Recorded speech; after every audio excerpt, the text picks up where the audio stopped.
Hey guys. Um, there are some really important things that I forgot to tell you, and so I kind of made notes and I wrote the stuff down.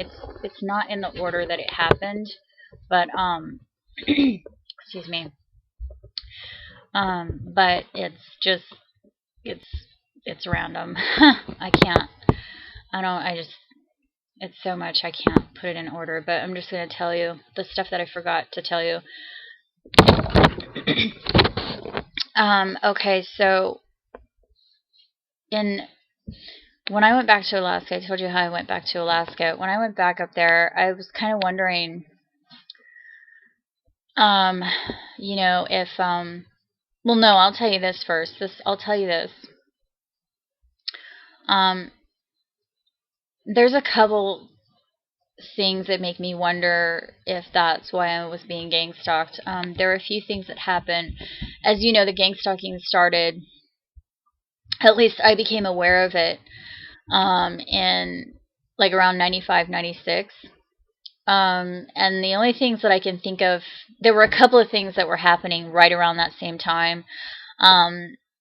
In 94, that was the year that my mother filed a complaint with the Jehovah's Witnesses about some things that had happened to me. And she filed that official complaint with them in 1994. And the gang stalking happened shortly after that. So that could be one reason that the gang stalking started. The reason that happened was because there was a little girl, she's about 8 years old, and I saw her interacting with my stepfather in the same way that he used to interact with me, and I knew that there was some possibility that she might be their next victim. I say they because I know now that it's an organized group. It's not just random abuse. It's organized. It's organized abuse. They do it for a reason. They create trauma in children to. Well, I mean, I'm just going to tell you, I don't know this for a fact because I'm not them, but but I've read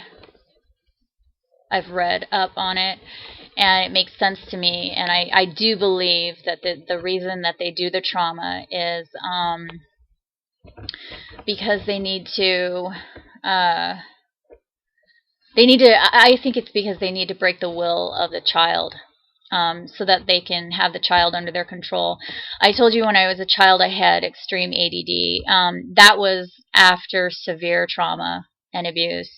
They would just have me every time I would pass a certain light post, I had to touch it, and I had this idea that if I didn't touch it, I'd die or something. Just ridiculous stuff like that. But, I mean, they programmed that into my head. They programmed that into these people's heads. There are still people that grow up as adults that still have OCD. It's actually not a psychological disease. It's psychotronic mind control. And the way that they do it is they stimulate your brain to perform certain actions or to say certain words, whatever it may be. And the thing about stimulating the brain is that if a person has a strong enough will, they can resist any kind of instructions that come, any type of you send an instructions to a human's brain. If they have a strong will, they're just gonna say, I don't want to do that. I don't want to say that. So what they have to do is they have to traumatize the individual until their will is broken down to the point where they start submitting to these impulses that they're being sent to their brains. So when I was a young child, I was probably around 8 or 9 when it first started. I mean, the really severe stuff.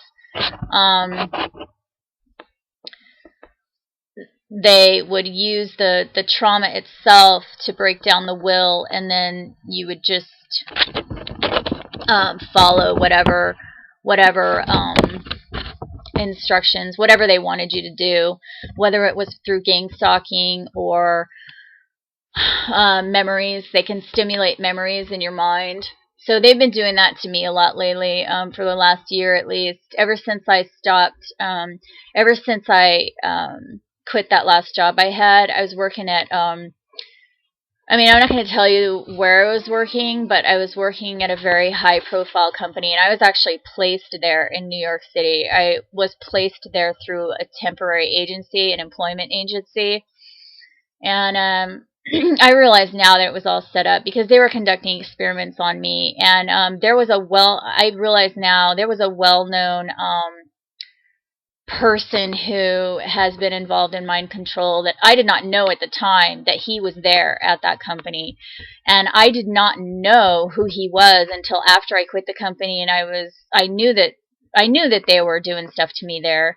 I didn't know, I probably don't know the full extent of what they did, but I know that they were persecuting me there, and they were using trigger phrases and trigger words from my childhood. So that they do that. That's the other thing I want to talk to you guys about, just trigger phrases and trigger words, because they'll use like certain words and phrases when you're a tiny child, when they're performing the abuse, so that later on they don't even have to stimulate your brain. They only have to say the trigger words or the trigger phrases.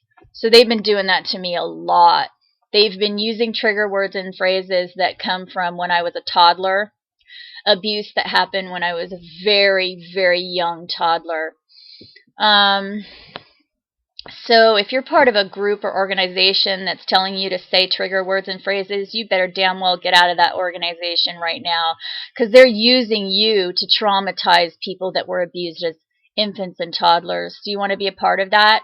It's just a question. Takes a lot of courage and a lot of strength to stand up for what is right. But if you're doing what someone else is telling you to do without thinking about it, I can tell you right now, you're working for the Satan. Okay? Christ doesn't do that. Christ doesn't make people do things they don't want to do. Christ doesn't give commands to people to go say things or do things. That's not how Christ works. So if you're doing that, if you're working for an organization, you're just following instructions, they're telling you to say stuff or do stuff, and whatever explanation they give you, it's a lie, because you're working for the Satan. And the Satan is all lies. Read your Bible. That's all the Satan does, is lie. And the Satan hates Christ. The Satan hate Christ. Plural. There's more than just one of them. There's a bunch of them. And they're here right now. I know this because these people that are attacking me, this is persecution. This is the exact same persecution that King David had. How do I know? King David's describing the exact same thing TIs are going through, okay? We're not TIs because we're not saved. We're TIs because we are saved. The Satan hates Christ, and anyone who has been saved by Christ is persecuted by the Satan. Period. End of story. And I'm not even going to keep talking about it, except to say that when I look back on my experiences, I realize what was happening in those early years before I knew about the gang stalking. It was a push and pull between the Satan and Christ. It was. These people are real. The Satan is an organization of people. These are real people who've been genetically, I'm not really sure, but I know that they're lacking compassion. They don't have normal human emotion. I don't know whether they're human or not, but they don't have normal human emotion. There's no question about that. So I don't know what the deal is with Saturn. They worship Saturn. It's all tied in together, and I don't have the answers for you as far as the ultimate answers. But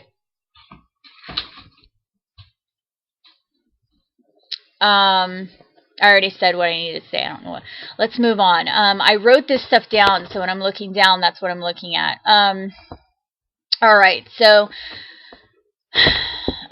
and there was a time period when I started noticing that my social relationships were being manipulated, and I found another person online. This is only a couple of years ago. Well, it was actually maybe about 10 years ago.